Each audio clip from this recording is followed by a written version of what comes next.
Oi pessoal, aqui é a Burst e hoje a gente vai falar sobre o infinitivo pessoal. Esse é um tema que já me perguntaram mais de uma vez e só agora eu entendi por que é um tema tão difícil para quem está aprendendo português. Nessa pesquisa eu descobri que o infinitivo pessoal é incomum em outras línguas.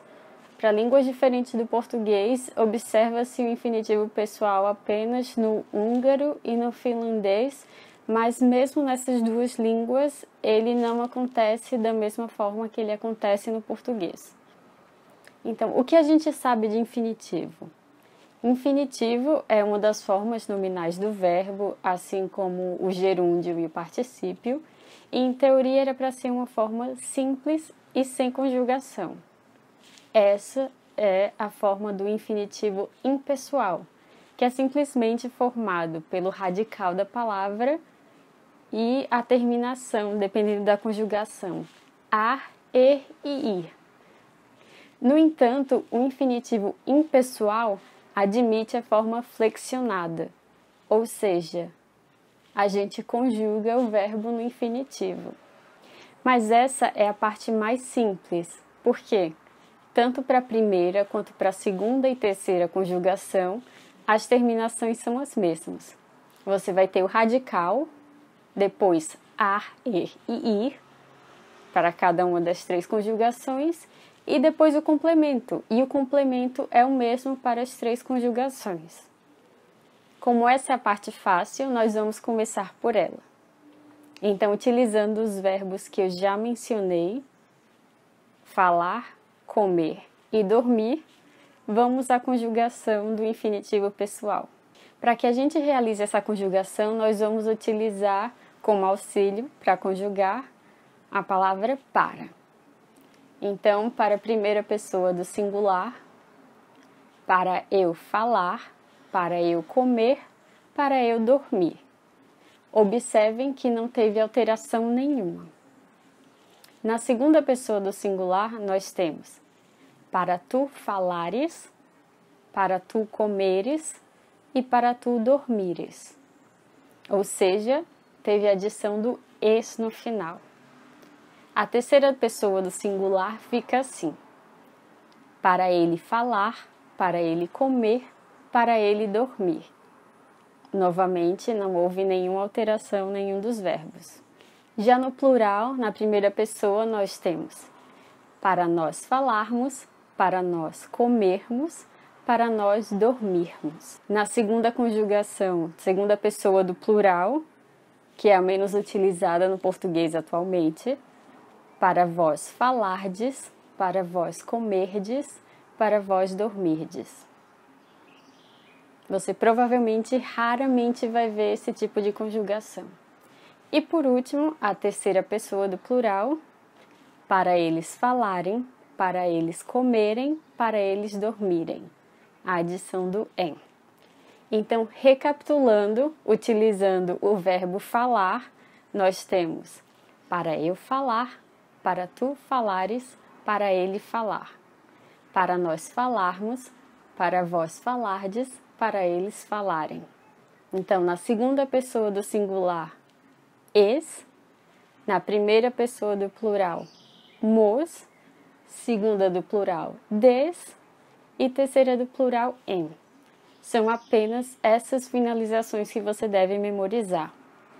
Tá, e qual é a parte mais complicada do infinitivo pessoal?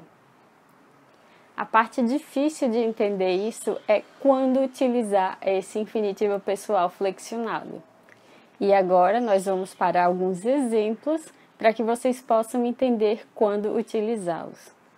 O primeiro exemplo é para quando o verbo refere-se a um sujeito expresso na oração. Por exemplo, se nós corrermos, chegaremos a tempo. Observem que o sujeito da frase, nós, está explícito e vem antes do verbo. Então, se nós corrermos, chegaremos a tempo. Se a gente utilizasse o infinitivo impessoal, essa frase estaria incorreta. Se nós correr, chegaremos a tempo. Essa frase não existe no português. O segundo exemplo é quando o verbo refere-se a um sujeito não presente na frase e ele vai ser identificado através do infinitivo pessoal. Por exemplo, talvez seja melhor não publicarmos a matéria. Esse publicarmos identifica que o sujeito da oração é nós.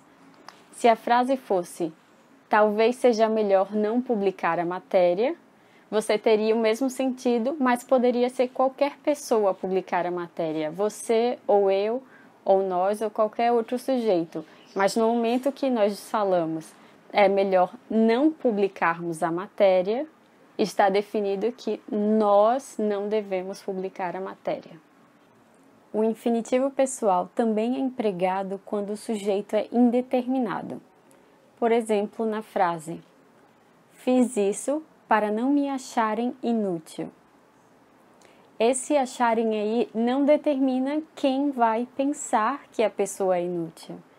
Ela é uma forma geral para dizer que qualquer pessoa pode exercer essa ação. O sujeito é indeterminado. O quarto uso do infinitivo pessoal acontece quando o sujeito é diferente da oração principal. Por exemplo, o policial fez um sinal para os motoristas pararem. O sujeito da oração principal é o policial, mas o verbo concorda com os motoristas.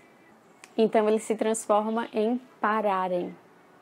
E por último, o infinitivo pessoal está relacionado à utilização de verbos reflexivos ou recíprocos.